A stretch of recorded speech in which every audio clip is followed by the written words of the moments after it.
Nicola chose this paper. Do you want to add more information why you chose this paper? No, so I'm Nicola Waters. I live with MND, and a question a lot of people with MND ask is, why is it so different with different people? You sort of, you know, lots of people ask, why have I got? People ask all sorts of questions about it, and I raised this issue about different types with Amar, and Amar recommended this paper, which I did read myself, but I don't think I got past the title point, and I couldn't really understand it. So I just said to Ahmad, oh, it would be so good to sort of be able to hear what's in the paper, you know, explained. And you very kindly, Ahmad, invited Heather to give this talk. So I'm really looking forward to it.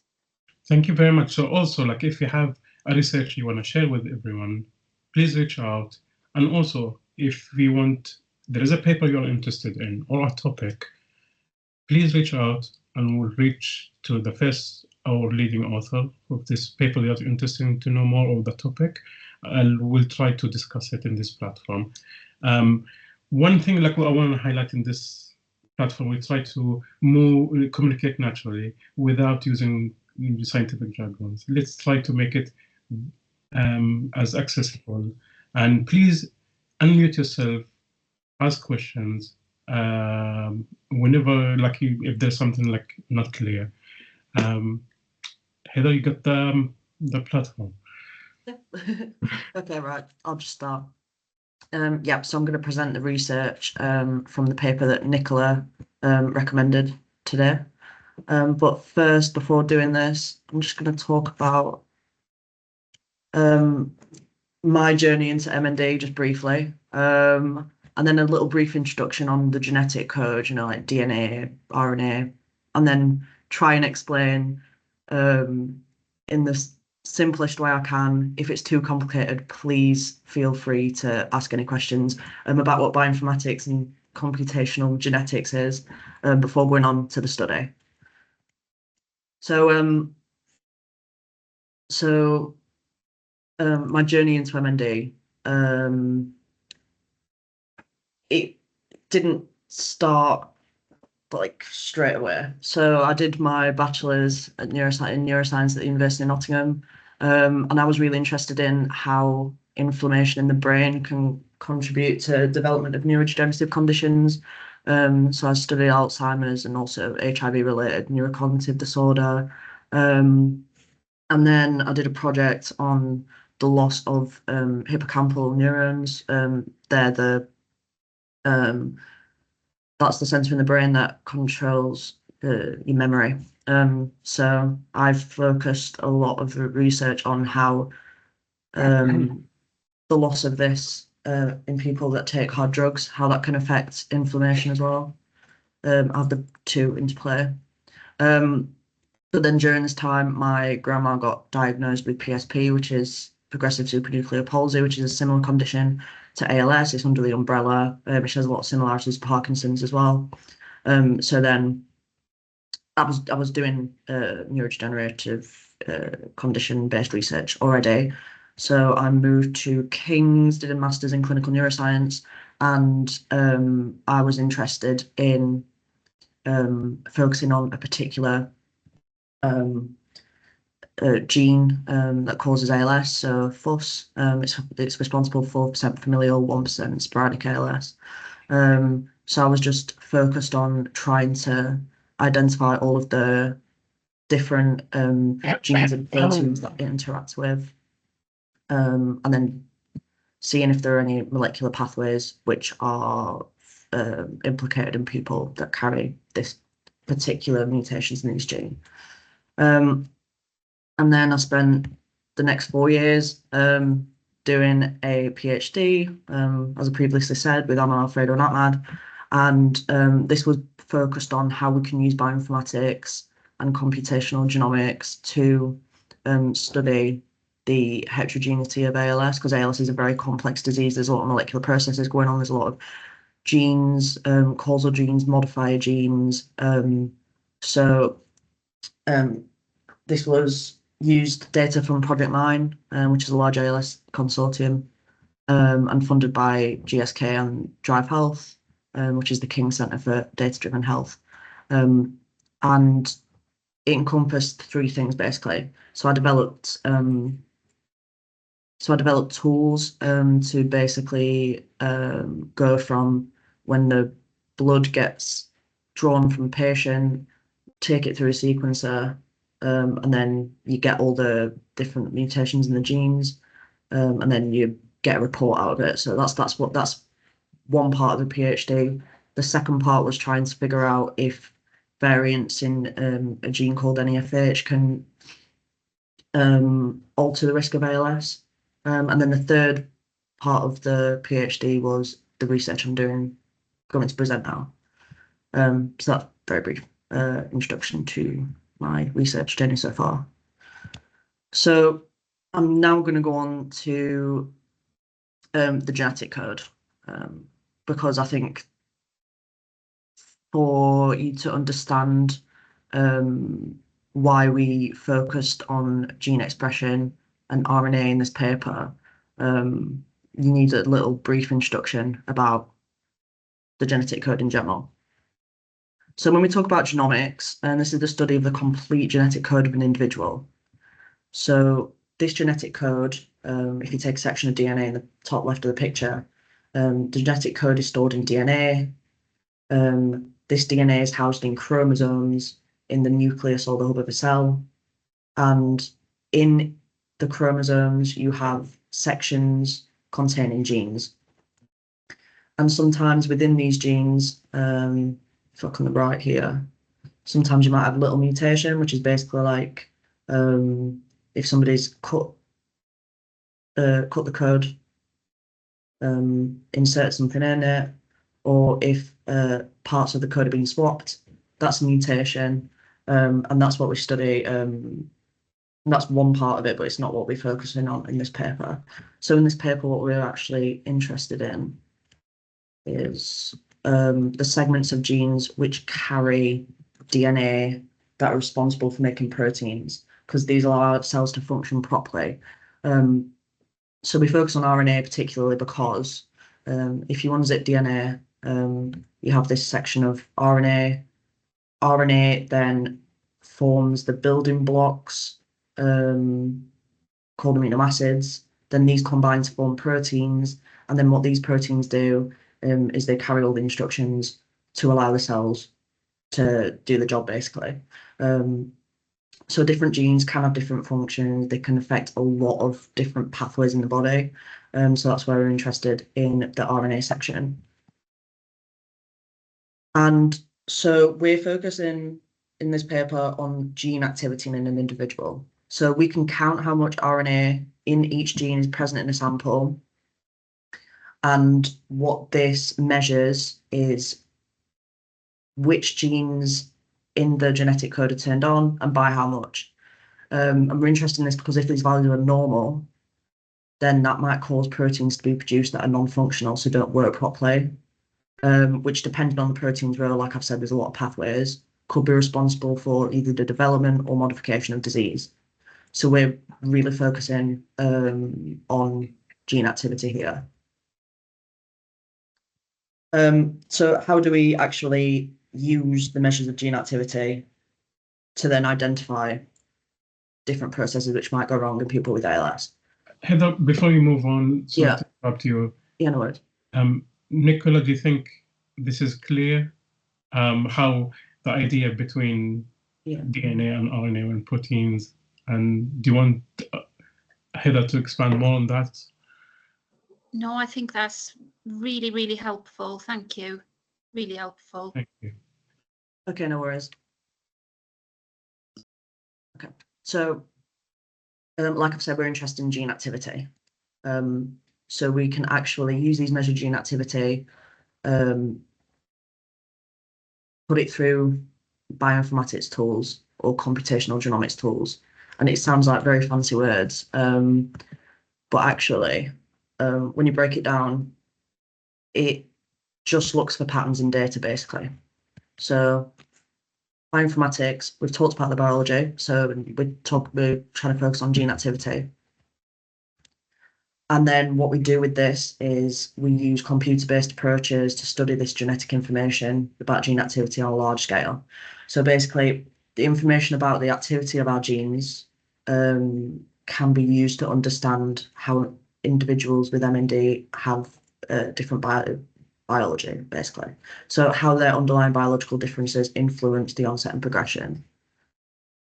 So what we do, in a nutshell, so we take biological data, so that can be blood, brain tissue, cerebrospinal fluid from people with MND, and then we put it through bioinformatics pipeline. It creates a lot of lines. This is representative of the genetic code. So it basically just puts it into a computerized format. And then what we can do is once we get the gene activity measures, you can actually use machine learning to sort of like group samples based on how similar they are expressing genes. So if you look in this example, you can see that sample 1 and 2 have similar gene activity profiles in gene HA, I, and J, so that could be a group. Same with C, D, and E in samples 1 and 2. A and B are quite similar in samples 3 and 4, and then you've got F and G in sample 5. So that's how we use gene activity to sort of split them into groups. And the hope by doing this is that if the genes that are grouped together, if we find that they affect different pathways in the body, so like neuronal signaling, inflammation, etc., then in the future we can identify treatments that might be more beneficial to groups of people instead of in the entire population.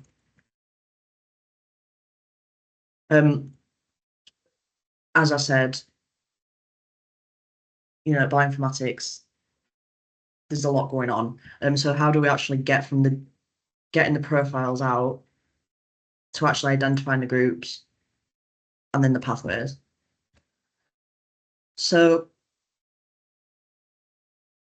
what we do is we use machine learning to basically identify groups of individuals with MND that share the similar biological characteristics. I'm going to try and explain this in the best way I can. Please feel free to raise any questions. My question, why? Sorry? Why we need machine learning before? Oh, why we need machine learning? Yeah. Machine learning is really good because it identifies patterns in data which you might not think are actually there. So that's one massive advantage. It deals with a large scale of data. You can feed a lot of data at it and it'll just, yeah, it's really good. So I'm going to explain it the best way I can. Apologies in advance. No, you're doing great. Yeah. Yeah. Thank you. So we use this thing called machine learning. It sounds scary. It's actually not that scary if you break it down. So there are 2 types that I used in this study. You've got your unsupervised and your supervised. I'll talk about the unsupervised first. So unsupervised learning, So unsupervised learning learns the patterns from the data. You don't need known groups. So that's the beauty of it. You can just feed it with only people with MND. So that's one group. And what it does is it takes all of your gene activity measurements. It's very useful if you've got thousands and thousands and thousands of genes with activity profiles. And what it does is it looks at the different levels, the distribution of the data, etc., etc. And as you can see in the bottom of panel A, it identifies different groups of similar gene activity profiles. So that's your unsupervised learning. So once you've got that, very data driven, that's the discovery phase, as I'm going to call it later on. We take these groups and then we can feed them into another type of machine learning model called supervised learning. So what supervised learning is it maps the identified patterns from the unsupervised learning to other data sets. So it's task driven. So it's very useful in this context for determining if the groups that are identified from the unsupervised learning data set are actually biologically meaningful. Can other data sets be fed in? Can you get a label that's accurate? Can they be assigned to groups accurately? So that's what it does. So yeah, you're taking the profiles, the sample assignments to each profile from the discovery phase, feed it into the other model, and then it predicts the group label of the other data sets. So that's what that's basically what I've done. Gone from discovery to validation. Okay, so before I move on, is everybody okay with this concept?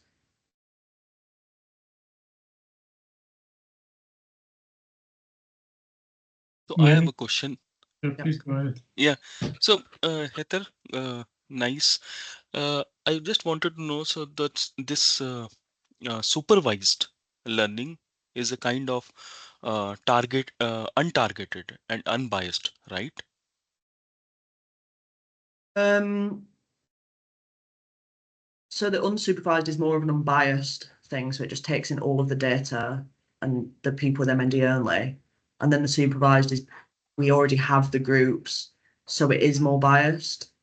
But we just use that to see if other data sets are used, if other people with MND are being processed, if they get assigned to those groups accurately. Yeah. Okay. If they actually Supervised is like we are supervised is targeted. Yeah, supervised is targeted, unsupervised is unbiased. Okay, thank you. Thanks. Cool. Okay. Yep. All right, I'll move on to the study. Okay, so the study was published last December.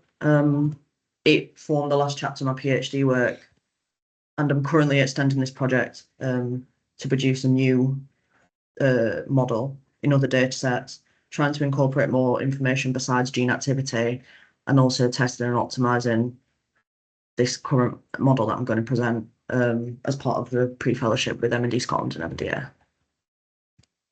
So the rationale behind this study, as I previously alluded to, ALS is a very complex and very heterogeneous disease. So you've got more than 40 genes which are linked to the development of ALS, onset or progression, but you've got a further 130 at least that are proposed to either contribute to or modify the risk. And not only this, but because you've got genes, they make proteins, many different molecular processes can contribute to the onset and progression of ALS. So if you look on the right here, these are just a few of the pathways that can go wrong. So you've got things like on the left, you've got like DNA repair, you've got transport of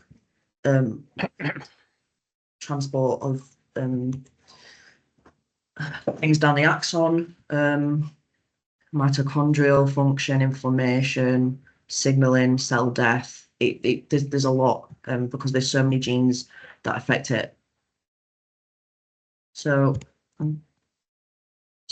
what we can use is something called hierarchical clustering. So that's the unsupervised, unbiased version. So what you do is you just take the profiles of gene activity, then you feed it into the model. It creates groups. So as you can see, this is just a conceptual diagram. So in number 2, you can see that on the diagonals you've got four clusters or molecular subgroups, all represented by similarities in gene activity. And then after that, you can do other analysis to find out if the people assigned to those groups have differences in onset of progression measures. What do these gene activity profiles actually represent? Is there a specific pathway that separates them, basically? So why are we interested in doing this? So we're interested in understanding the pathogenesis of ALS, so which pathways are dominant in certain individuals. And this can advance personalized medicine, like I've said before. If you have groups that have distinct pathways, you can then focus treatments to those individuals to targets in those profiles that actually, they target the biology. And then also possibly in the future, it could be used for improving clinical trial recruitment, because if you have a drug in a clinical trial that targets a particular pathway or process in the body, if you use a model like this to identify subgroups of people that are affected by that particular pathway, then you can recruit those into clinical trials and perhaps they'll be more successful. So the aim of this was really to identify these phenotypes, these molecular phenotypes of changes in gene activity along multiple data sets, multiple data types. People have done this before, but there's been different regions of the brain involved, different types of samples used, and also they've not been validated in independent populations, which means that, so when you identify these profiles, they haven't gone and used supervised learning, for example, like I've said before, to so that other data sets can come in and then you can see if they're actually biologically meaningful or not. They've just built it and then not done anything with it. Could I ask Heather, sorry, could you go back to the other slide? This one.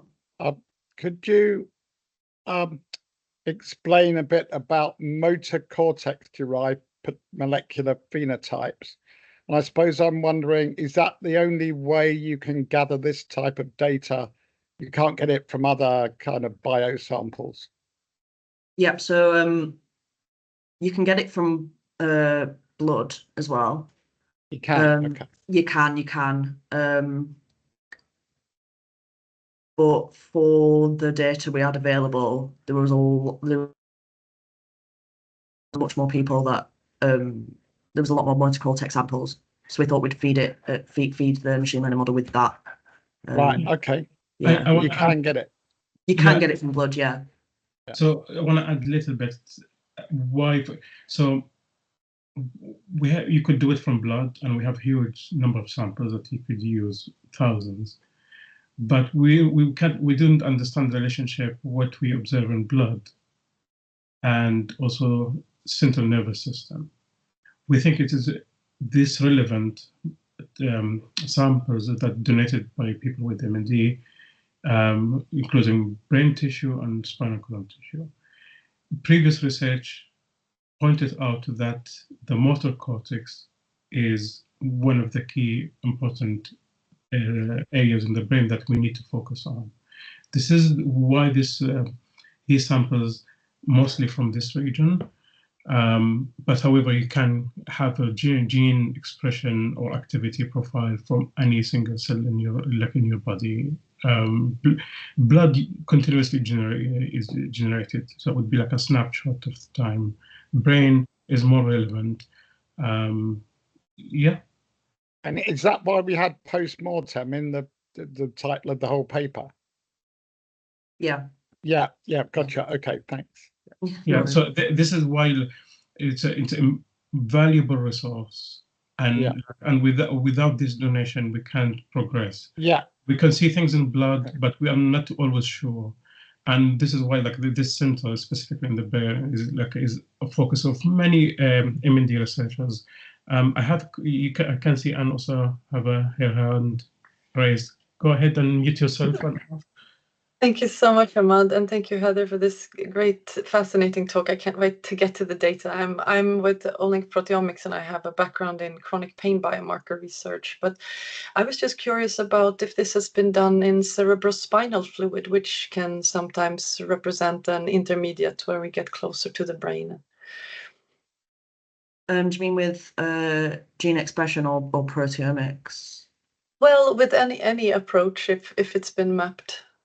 Okay, I know that there's been studies. There was a group in Germany which recently published a study which used a similar approach to this, but in proteomics and CSF.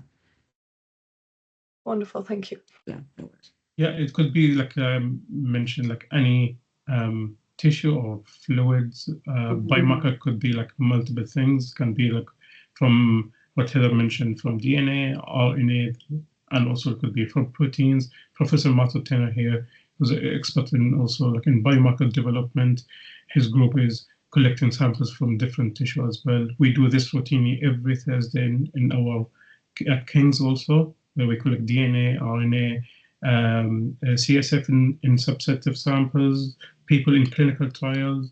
So we try to understand how we can link this information and the exciting research that Heather is doing with this biobank.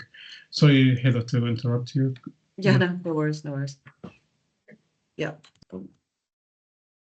Okay, so again, please feel free to ask questions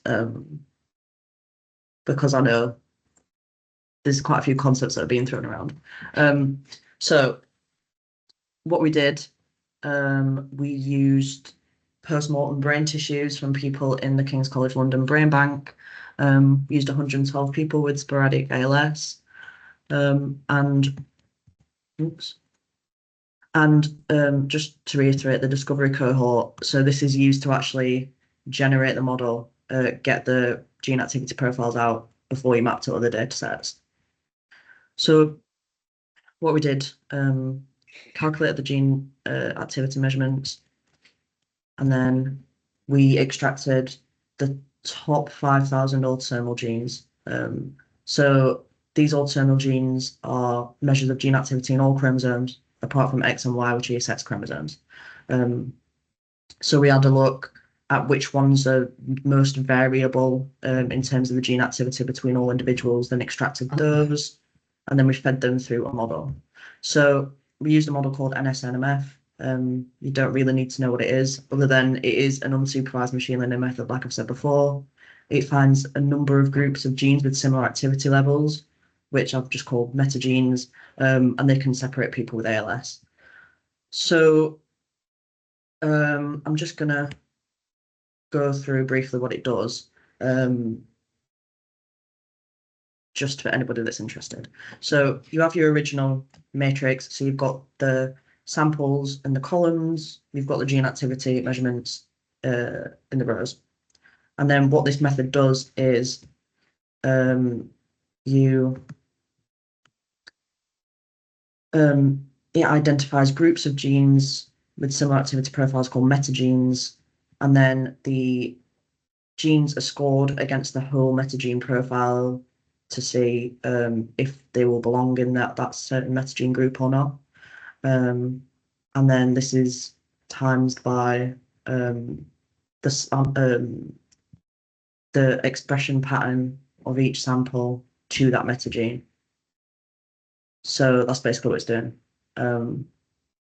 So it's scoring how the genes fit into the metagenes, how the samples fit into the metagenes, and then the genes in the samples with the highest scores in those metagenes are assigned to that metagene, basically. So what happens is you've got each cluster or subtype. It's got a unique set of genes which have similar activity profiles. Each sample is assigned to one of these only. So it's very distinct. So this is what it looks like. So they're homogeneous. So if you look on the left, so you have the genes going across, and you can see that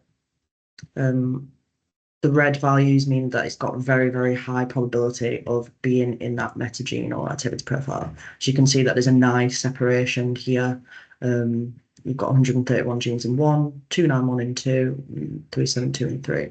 Sometimes it discards genes which do not have an affinity to one particular profile, which is why we started with 5,000, but we only had 790 in total at the end.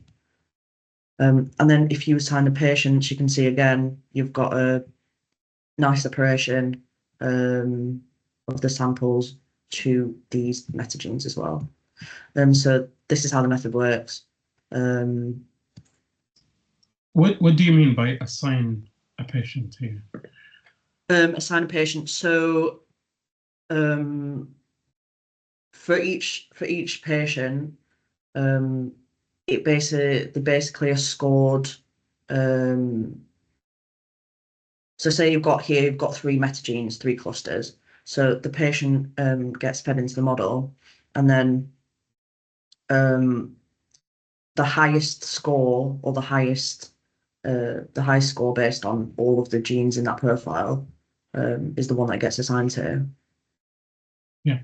So like if basically without knowing this person has ALS or not, we can just using the genomes or this information, we could randomly, this model could differentiate if it's ALS or not, and to which group more probably it will belongs to. Is that correct? Yeah, it's which group it belongs to, in terms of which pathways. And yeah. I can see also here like percentages. You can see that you highlight 53%, 25%. Is that? Can you tell us more about these percentages? Yep. So with the 112 people with ALS, 53% of these, so 660 of them, were assigned to the first cluster. And then you've got 25 in the second, and then 21 in the third. So they all get scored, and on the cluster with the highest score, the patient gets directed to. I can see Alan his hand is raised. Yeah, I got 2 questions. One is, what was the stage of ALS for all the 112 patients? Was it early, middle, or late? And why don't you have a control group to compare them with? Yeah. So we don't have a control group to compare them with because this wasn't about classifying people based on if they're a person with MND or control. What we wanted to do was this wasn't for like classification. It was more of given a set of people with MND, can they be assigned to different molecular pathways? Is there a dominant biology which is driving their progression, basically? So that's what we were trying to answer instead of. So the aim is not diagnostic. Is no. Cluster people with MND into groups to help the profile the participant of clinical trials or drug development. But then you don't know whether the change you see is an abnormal change, whether it's whether you get the same in the control group. Absolutely, but this tool won't be specific. It will be used only in people with MND. Is that correct, Heather? How can we make sure that that is right. Yeah. So you can't really subdirect a clinical trial on the basis of a change, which you don't know whether it is a change or not. Yeah, no, that is true. So that's why we're currently trying to use information from the controls as well to try and improve the model. Okay. Yeah. Thank you very much. You had also other question part of it, like you mentioned, like about. Did we answer all the questions, Alan? No. There was another one. Stage of progression of ALS. Yeah, that's correct, because that's a great question. Because those people have different progression plan, and we're trying to, and if gene expression, we are assuming that gene expression will change according to your progression.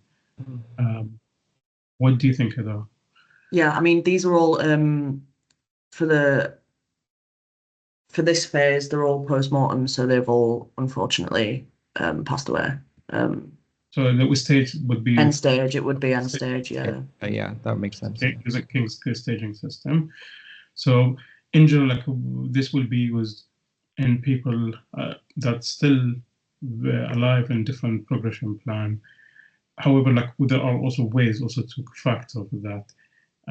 In general, it all depends on clinical trial including criteria.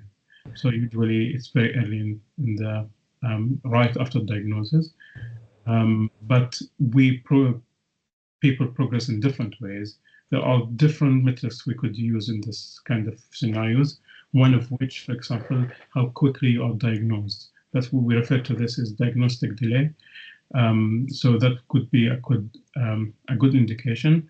The other way to do it is to have some clinical information that can be informative of disease trajectories. For example, where the disease starts. If the disease starts in brain or spinal column, could be like a good indication how quickly this condition.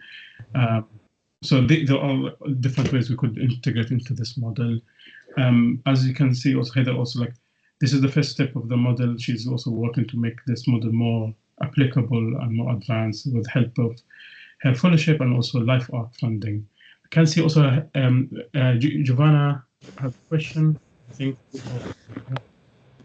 Yeah, no, I had the same question about the stage of the disease. Is there any way maybe you can correlate this with the clinical data information? Do you have any clinical information on these patients? Because then you can see maybe you can kind of further classify depending on whether they were slow or fast progressors. So maybe you can associate specific clusters to the rate of progression of the disease.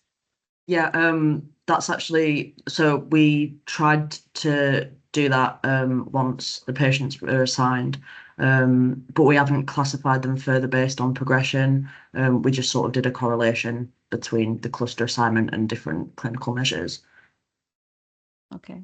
Yeah, So there are if we also, could- to add to it, there is also tools that use clinical information like Trickle's Uncle's prediction score that we worked on, where you can add this information I mentioned according to your age when this condition starts, when and where, and your sex.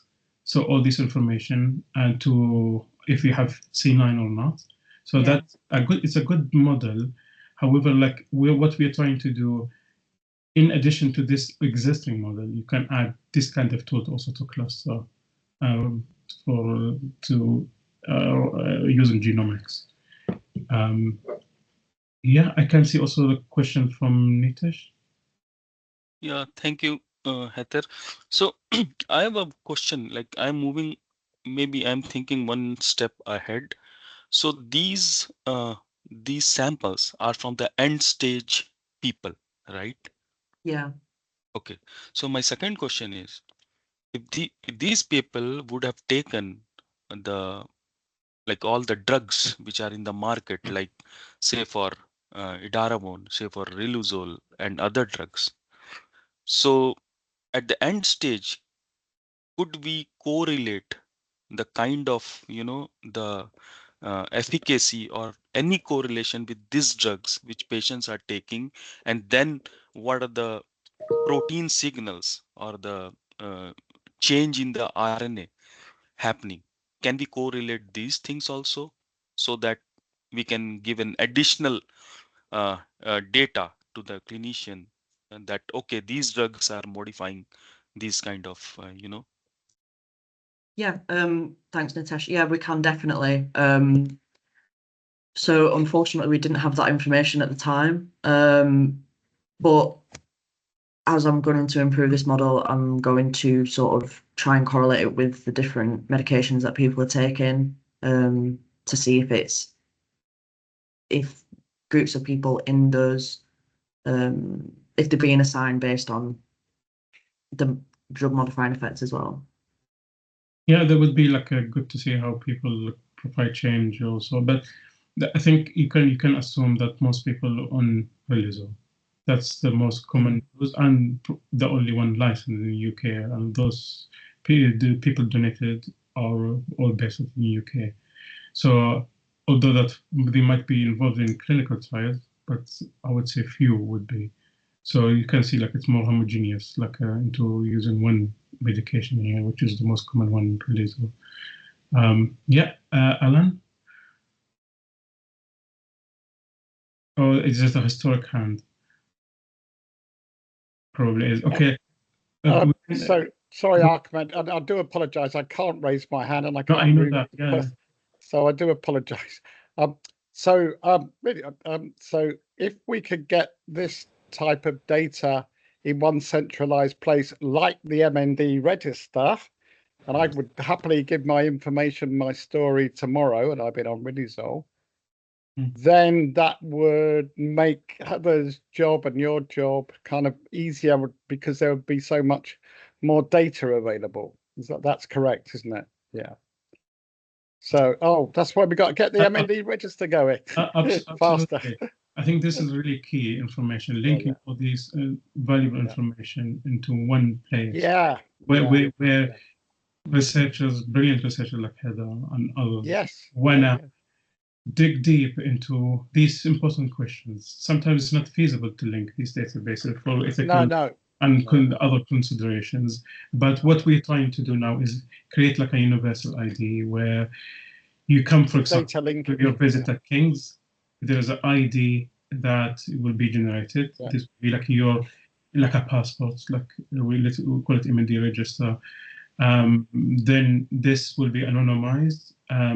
Linking also then all this information later on down the line. You might want to consider donating this blood or like a tissue. This with valuable also information where you lived and how you lived. Like yeah, that would be important to consider. I'm just aware of time. Do you wanna add anything? No, very quickly, just to see whether you are actually linking up with the MND Research Data Catalyst, this initiative with Health Data Research UK and Dementia's Platform UK, which is supposed also to accelerate this, something to keep in mind.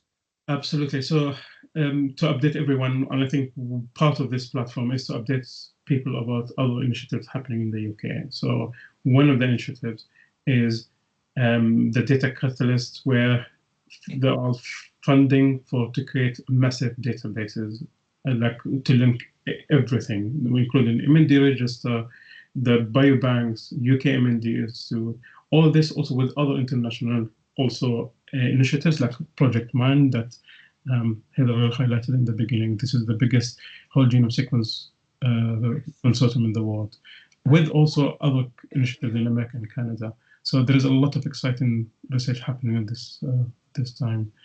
I'm really sorry. I think we need to move and see. We'll get on with the results, and we could discuss this later on. Yeah. I know there's not very much time left, so I'm going to actually skip to the exciting part. Let me just. Oh my goodness me. Gosh. Sorry, I know there's only like 3 minutes left. Okay, right. So there were 3 molecular subtypes, and they represent distinct clinical and biological outcomes. So the first one, the cluster 1, we've got 131 genes in there. The people that are assigned to that have a shared biology, which is dysregulation of your neuronal signaling. So in your synapses, which connects your neurons together, other like chemical messengers and stuff, and neuropeptides as well in the brain. So this cluster, people assigned to that cluster that share that similar biology have a lower age of onset and also a higher mitochondrial DNA copy number, which is just, so it's sort of a proxy for mitochondrial function. And mitochondria are responsible for energy production. And then you have... When you say lower age of onset, what does that mean? Is it like young? Yeah, younger, yeah. Should have put younger, yeah, a younger age of onset. So those people that have younger age of onset, like will be young and have high mitochondrial copy number. Why why do you think mitochondria here is important? Because mitochondria, you've got energy they're responsible for energy production. You've got sort of that's links into metabolism as well, and also the energy needed to carry out signaling, carry the little vesicles or little spheres carrying all the chemical messages across the synapse. Everything requires energy, which is why mitochondrial DNA copy number is important. The mitochondrial function, basically. Yeah. Yeah. And then you've got cluster 2, which is represented by oxidative stress and cell death. So oxidative stress, you've got like a release of compounds, toxic compounds. It breaks down cells, engulfs cells, as shown in the diagram. So it's like the breaking down of neurons, basically. The breaking down of the spreading of information as well. That could be impaired. So what we found in cluster 2 is these people have a longer disease duration. They have a higher age of death. They have slower biological aging and slower gene activity-based aging. So as well as your chronicle age, which is how old you are now, your biological age and transcriptional age can alter. So say if you're 30 years old, you chronologically, your biological age could be 40, your transcriptional age could be 20. It's just a measure, again, of how well things work in your body. So it seems like people assigned to this cluster do better in terms of clinical and biological outcomes. So this people assigned to this cluster could be like a protective. The genes that are in this cluster could be protective. That's what we hypothesize anyway. Oh gosh, and then the third one, neuroinflammation, is represented in this, and people in this group have a shorter telomere length. So telomere length is linked to survival in ALS, and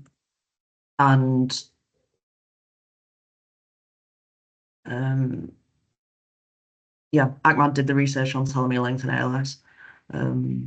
So usually, as you age, your telomere length becomes shorter. These are literally like caps at the ends of your chromosomes. But Ahmad found that people with ALS have longer telomere lengths, and this is linked to survival.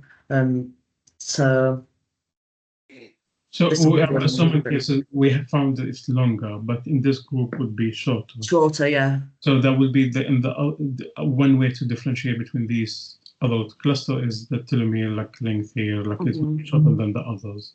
Yeah. Okay. Yeah.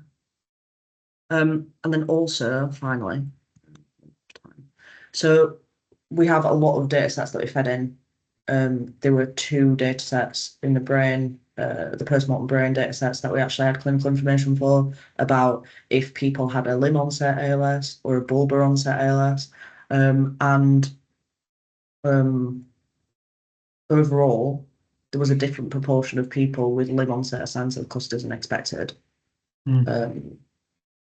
Overall. And this is in general, in general, yeah.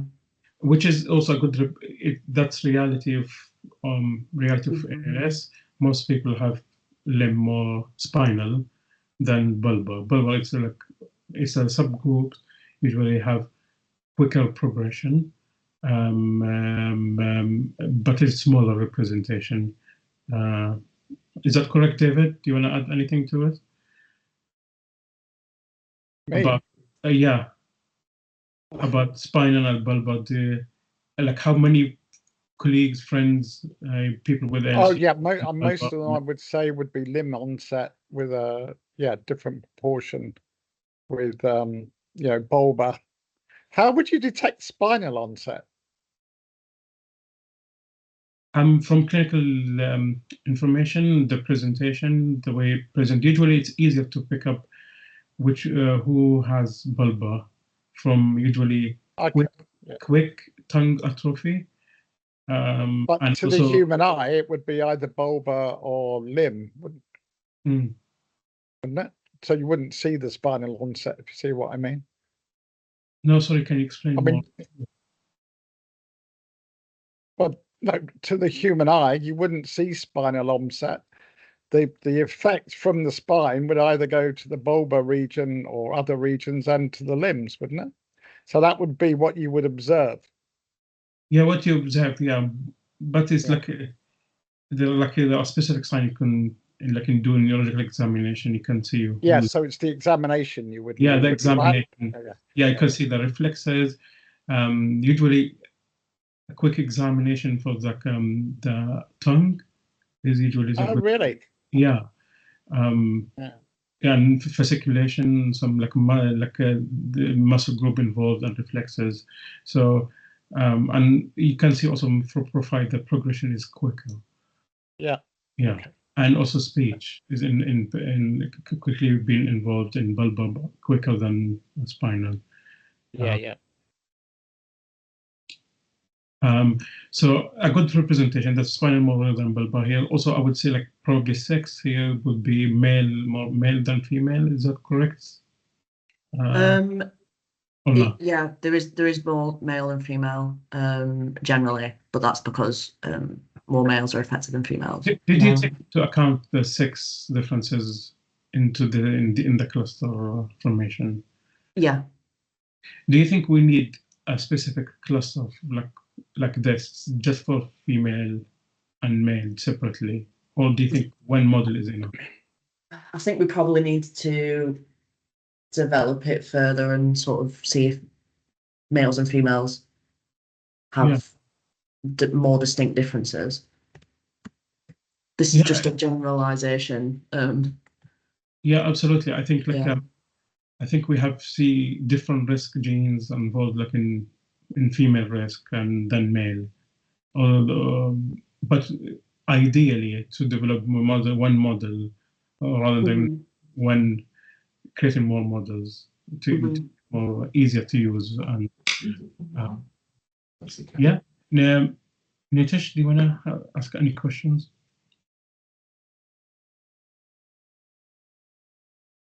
You are muted. With the interest of the time, I have a quick question. So we took the motor cortex end stage samples. So with your study, it clearly is visible that whatever is happening is from the motor cortex to the lower region, limb onset. So say for one of the hypotheses could be like the cell death or the neuroinflammation or oxidative stress, which is carrying forward, like it's a forward dying hypothesis rather than the reverse dying hypothesis because we don't have the spinal cord samples here. So it's not a reverse dying hypothesis. So there are two conflicting things which people around the world says. So we can say that it's all because of the forward dying hypothesis, which is carrying forward the motor neuron death from head to lower limbs, right? Yeah, I mean that's what we thought was happening, particularly with people assigned to the synaptic signaling cluster, because in that cluster you've got a lot of inhibitory interneurons in there, which are like different class of neurons which, when disrupted, can affect the signaling all the way down, as you said, to the upper and lower motor neurons in the spinal cord. Thanks. Giovanna, do you want to ask a question? Yeah, no, I just wanted to comment briefly because I saw a poster in a conference like last month. This is from the Corey Macmillan group in University of Pennsylvania. I guess you're aware of this type of work, looking at temporal transcription dynamics of different molecular subtypes of ALS.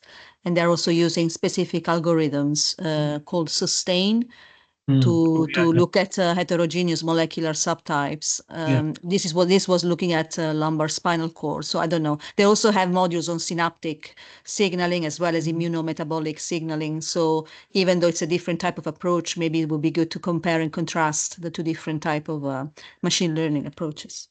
Yeah, fantastic. Like I think it will be great, like to compare, like, and I can see some overlap also, like with these clusters, like also cause, like you mentioned, the synaptic also involvement and also metabolism. So it's great. There's some consistent message here, like between these clusters.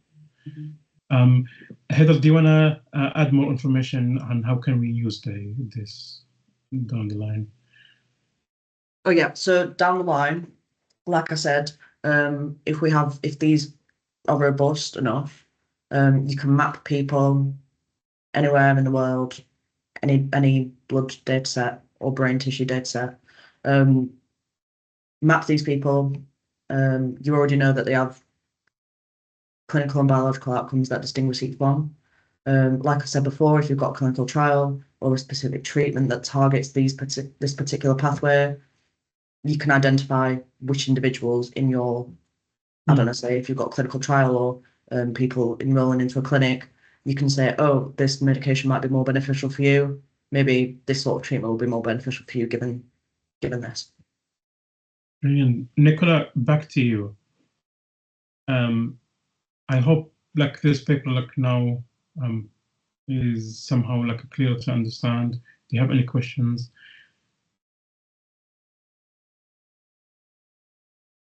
Maybe I don't know if Nicola is still with us, but Can I ask a quick question? Yeah. So, like as Heather said, this could be used defining the treatment efficacy. So do you think like in one step ahead, moving ahead, you need a longitudinal data sets like with different time points to define better correlation of the efficacy of the drugs? Yeah, that is something that we're looking into. We really want to develop this with longitudinal data, because perhaps, somebody at the early stage of the disease might have a dominant biology which is for synaptic signaling, for example, but then as they progress, they might actually have more of an inflammatory subtype. And that's the thing about this approach. We only use people with end stage. So it would be really beneficial to get longitudinal, see if people stay in the same group over time or change. Thank you very much. Back to you, Giovanna.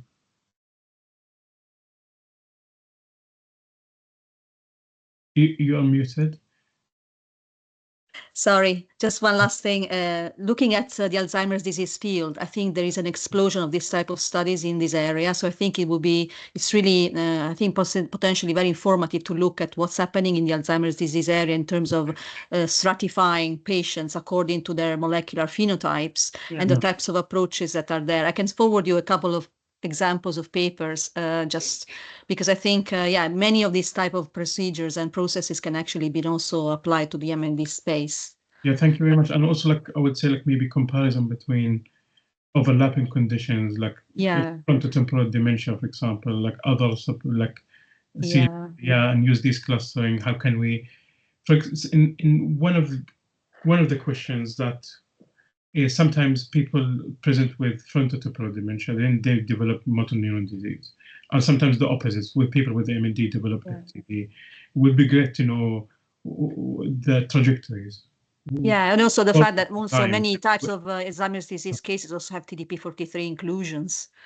So, I think this type of diseases cannot be taken in isolation. It's good to learn across different disorders. Yeah. And I think genotype is your gene status here, or the tag is good to classify people regardless of your diagnosis, because we clinicians usually like tend to put labels and overfit when we diagnose. And I think genotype is a biological measure, something like you can stratify everyone using one gene Yeah, objectively. Yeah, it would be easier.